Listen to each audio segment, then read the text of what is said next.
Yeah, so a little bit of backstory on Blessed and Hope. We started in 2006 in a 3-car garage, so we're in our 20th year. Up until spring of 2020, we did not schedule volunteers. Whoever showed up to volunteer that day was here to volunteer. And when COVID hit in 2020, we recognized very quickly that we're going to have to start scheduling volunteers because we just had thousands, literally thousands of people showing up to volunteer.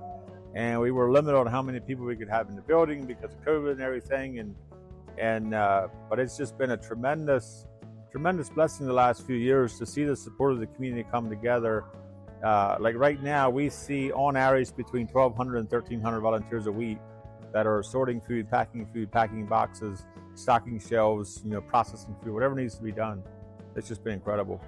It is easier and cheaper for a large corporation to send their excess food to the landfill than it is to try to deal with all these different people to try to give it a home.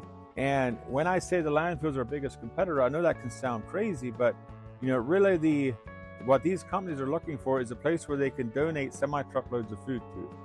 If they can donate it to the community, not only can they save in landfill disposal fees, we can actually give them a tax-deductible receipt for the fair market value of that product because it's a donation to serve. We live in a nation that wastes a semi-truckload of food every 13 seconds. The USDA website states that 30 to 40% of all food that's produced in America ends up being wasted.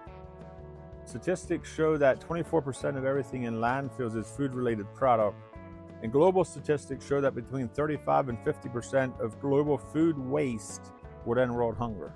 And it's a great product, but it's just getting too close to expiration date. It's overproduced, it's misshipped, it's mislabeled, it's whatever reason the corporations need to get rid of it. If we can utilize that and use that to make an impact, we think we can change the nation.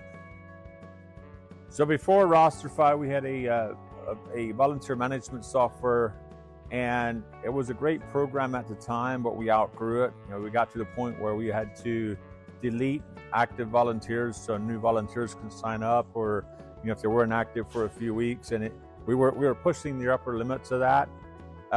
And then we were looking for something that we have capacity to grow into, and Rosterfy seemed to have the capabilities that we needed for continued growth. So one of the things we really enjoy about Rosterfy is just the seamless process that our volunteers go through when they sign up. They can literally sign up on their own at home before they come in. They fill out the forms. They enter themselves into the system. So even though Rosterfy is a significant investment in technology, it allows our teams to do their job much more efficiently. Where without Rosterfy, we would literally need multiple people that we would have to pay to try to keep things straight. That with Rosterfy, it empowers our whole team to work within a process rather than within people's heads. And it also allows our volunteers to do a lot of the initial data entry, where they are, they're setting up their own accounts, they're filling out their own forms, they're doing a lot of the work that our team then doesn't have to do, and they're doing that simply because we make that available to them. Now, there's some people that, they still want to fill out the paper. That's fine. That's what our team's here for.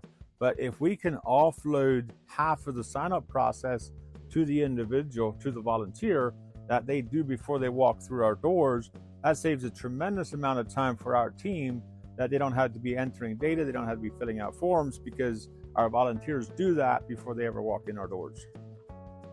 It doesn't matter what denomination people are from. It doesn't matter what, cultural beliefs they have. If we can get beyond our cultural beliefs and actually engage in serving others, is where we can find common ground.